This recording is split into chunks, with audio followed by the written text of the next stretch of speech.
दोस्तों, मैं journalist doctor Harish Lakhera इस बार नई कड़ी के साथ आपके सामने उपस्थित हूं। जब तक मैं आगे बढ़ूं तब तक इस चैनल को लाइक और सब्सक्राइब अवश्य कर दीजिए। दोस्तों, इस बार आपको हिमाचल प्रदेश की ओर ले चलते हैं।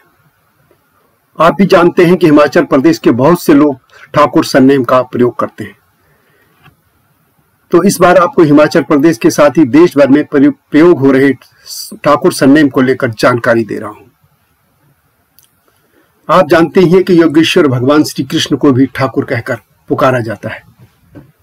स्वामी वल्लभाचार्य ने सबसे पहले यशोदानंदन के लिए ठाकुर शब्द का प्रयोग किया था। ठाकुर जी का संबोधन प्रयोग वस्तुतः स्वामी भाव को व्यक्त करने के लिए निमित्त है। भारत में ठाकुर शब्द का प्रयोग क्षत्रियों के लिए किया जाता है। हालांकि बिहार के मैथिली ब्राह्मण भी ठाकुर लिखते हैं। बंगाल के ब्राह्मण भी इस सरनेम का प्रयोग करते हैं। गुजरात में भी ठाकुर सरनेम का प्रयोग होता है। गुरु रविन्द्रनाथ टैगोर भी ठाकुर ब्राह्मणी थे। अंग्रेजों का उच्चारण ठाकुर के बजाय टैगोर हो गया तो अन्य लोग भी गुरुदेव को टैगोर कहने लगे थे। उत्तर प्रदेश और बिहार में नाई समुदाय के लोग भी ठाकुर सरनेम लिखते हैं। नेपाल के क्षत्रिय ठकुरी कहलाते हैं। वे नेपाल में राजशाही के दौरान वर्षों तक राज करने वाले राजपूत हैं। वे राजस्थान के मेवाड़ से नेपाल गए थे।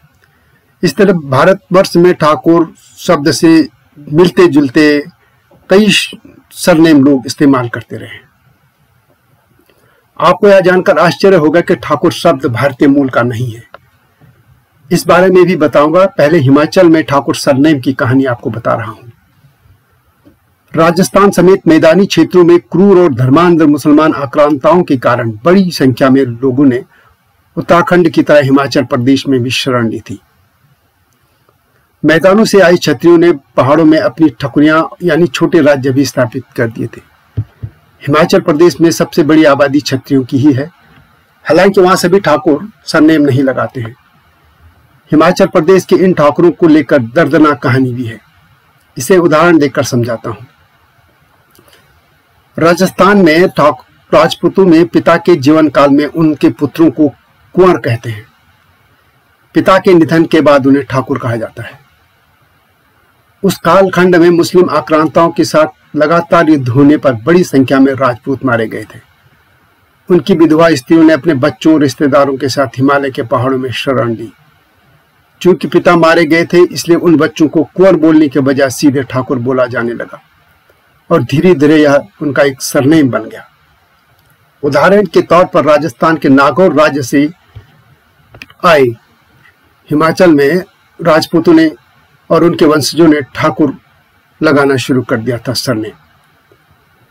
इस वंश का कोई युवक आज यदि हिमाचल प्रदेश में अपना नाम अजय ठाकुर लिखता है तो उसके पिता जीवित हैं तो वास्तव में उसका नाम कुंवर अजय सिंह नागौरिया होना चाहिए था। परंतु हिमाचल में अब नाम के आगे ठाकुर ही लिख देते हैं। इस तरह की और भी कई जनश्रुतियां हिमाचल में हैं। यही कहानी अन्य राजवंशों के लोगों की भी है और हिमाचल प्रदेश में इस कारण से राजपूत अब ठाकुर सरनेम लिखते हैं। यह कहा जाता है कि हर्ष की मृत्यु के बाद अनेक राजपूत राज्य राजस्थान और सिंध के मैदानों में उभरे थे। वे आपस में लड़ते रहते थे और हारने वाले अपने साथियों के साथ पहाड़ी राज्यों में आश्रय ले लेते थे। कुछ तो मुस्लिम आक्रांताओं के कारण भी पहाड़ों की ओर चले गए थे। वहां वे छोटे छोटे राज्य बना लेते थे। हिमाचल में ऐसे राज्यों में कांगड़ा, नूरपुर, सुकेत, मंडी, कुतेहड़, बिलासपुर, नालागढ़, क्योथल, धामी, कुनिहार, बुशल, सिरमौर आदि हैं। आपको यह भी बता दूं कि उत्तराखंड की तरह हिमाचल में भी ठाकुर यानी क्षत्रिय लोग राजनीति में छाए हैं। हिमाचल प्रदेश के मुख्यमंत्री जयराम ठाकुर, केंद्र सरकार में वित्त राज्य मंत्री अनुराग ठाकुर और पूर्व मुख्यमंत्री व अनुराग ठाकुर के पिता प्रेम कुमार ठाकुर, हालांकि वे धूमल लिखते रहे और उनसे पहले रामलाल ठाकुर मुख्यमंत्री रहे। बहुत से नेता ठाकुर सरनेम लगाते हैं। अब दोस्तों ठाकुर शब्द पर आता हूं। आप जानते हैं कि देश भर में अब छत्रों को लिए ये ठाकुर शब्द इस्तेमाल होता है। ठाकुर कहने से ही यह मालूम हो जाता है कि आप किसी क्षत्रिय के लिए यह शब्द या संबोधन कर रहे हैं। ठाकुर एक उपाधि है जो बड़ी और छोटी रियासतों के राजाओं एवं बड़े जमींदारों को दी गई थी। ठाकुर शब्द का अर्थ स्वामी माना जाता है। ठाकुर शब्द की उत्पत्ति कैसे हुई इस पर विद्वान एक मत नहीं है। लेखक हरिकृष्ण मट्टू अपनी पुस्तक हिमाचल प्रदेश में लिखते हैं कि अधुनातक अनुसंधानों के अनुसार ठाकुर शब्द युबचे तोखरी भाषा का शब्द है और उसे बोलने वाले ही भारत से लाए। मूलतः यह शब्द युबचे तोखरी कबीले के लिए प्रयुक्त होता था जो अराल सागर के पास रहता था और कनिष्क शासनकाल में अपने वैभव की चरम तक पहुंचा था। जब भारत में युबचे को प्रतिष्ठा मिली तो शब्द ठाकुर या ठक्कुर भी प्रतिष्ठा सूचक हो गया। यह आमतौर पर किसी भी सरदार, योद्धा, सामंत और कुलीन के लिए प्रयोग होने लगा। आरंभ में सरदार और सामंत का पर्यायवाची होने के बाद यह शब्द किसी उच्च क्षत्रिय या ब्राह्मण के लिए प्रयुक्त होने लगा। बाद में उच्च दैवीय शक्ति के लिए भी प्रयोग होने लगा था। कहा जाता है कि यह शब्द ईरानी भाषा का है और सिकंदर के साथ भारत आया था। सिकंदर ने ईरानियों यानी पारसियों को हराकर वहां अपना अधिकार कर लिया था। बाद में सिकंदर अफगानिस्तान होते हुए भारत तक पहुंच गया था। जब वह भारत आया तो यह शब्द भी यहां पहुंच गया। तब तुर्की और ईरानी सामंत तबक्कुर उपाधि लगाने लगे थे। माना जाता है कि भारत के राजपूतों ने यह शब्द उनसे ग्रहण कर लिया था। ठक्कुर अथवा ठाकुर शब्द का इतिहास भारतीय संस्कृति में यही से प्रारंभ होता है। ईरानी संस्कृति में जिसकी ताजपोशी की जाती है वही तेकुर अथवा टेकफ्फुर कहलाता था। पारसी में इसका अर्थ संप्रभु का महल है।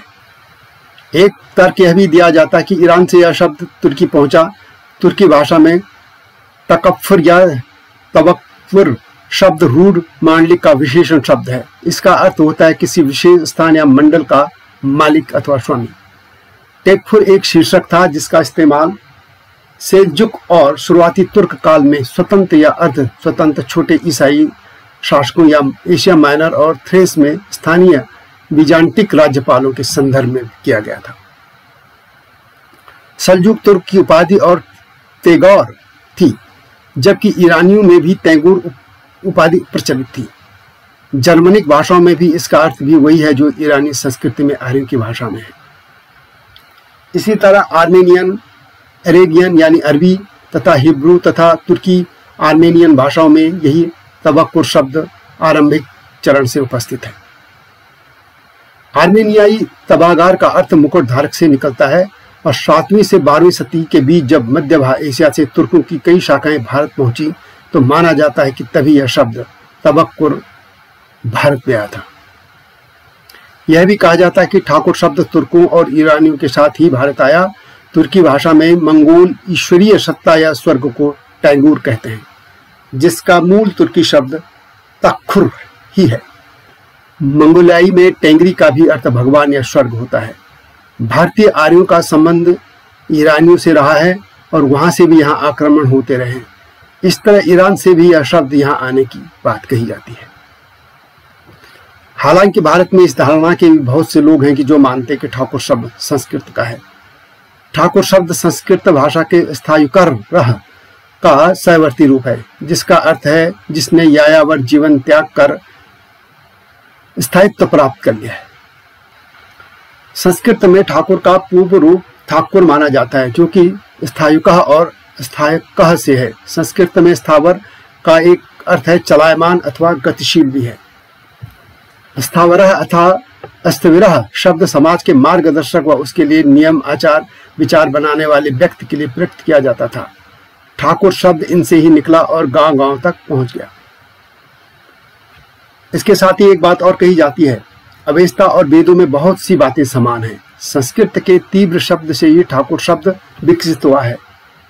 इसके पीछे दलील दी जाती है कि इस शब्द का भाव सिंह यानी शेर शब्द से है, जो कि ईरानी भाषा के टिगरा से भी संबंधित है। ईरानियों की धार्मिक पुस्तक अवेस्ता ए जिंद में टिगरी शब्द बाण का वाचक है। टाइगर यानी बाघ, बाण यानी तीर के समान गतिशील होता है। संस्कृत में टिगरा की गति के लिए शब्द तीव्र है, इसलिए कहा जाता है कि ठाकुर शब्द संस्कृत के तीव्र से निकला है। सत्य जो भी हो, लेकिन मैंने जो अब तक तथ्य सामने थे वो आपके सामने रखे हैं। इसलिए कहा जाता है कि ठाकुर शब्द संस्कृत के तीव्र शब्द से निकला है। तो दोस्तों, यह थी कहानी हिमाचल प्रदेश के ठाकुर सरनेम की और भारत में इस्तेमाल हो रहे ठाकुर शब्द की। यह अंतिम सत्य नहीं है, मैंने जो कुछ इस बारे में कहा जाता रहा है आपके सामने बता दिया। इस बारे में आपके पास भी कोई और जानकारी हो तो उसे कमेंट में अवश्य शेयर करें। यह कहानी कैसी लगी अवश्य बताएं। जय हिमालय, जय भारत।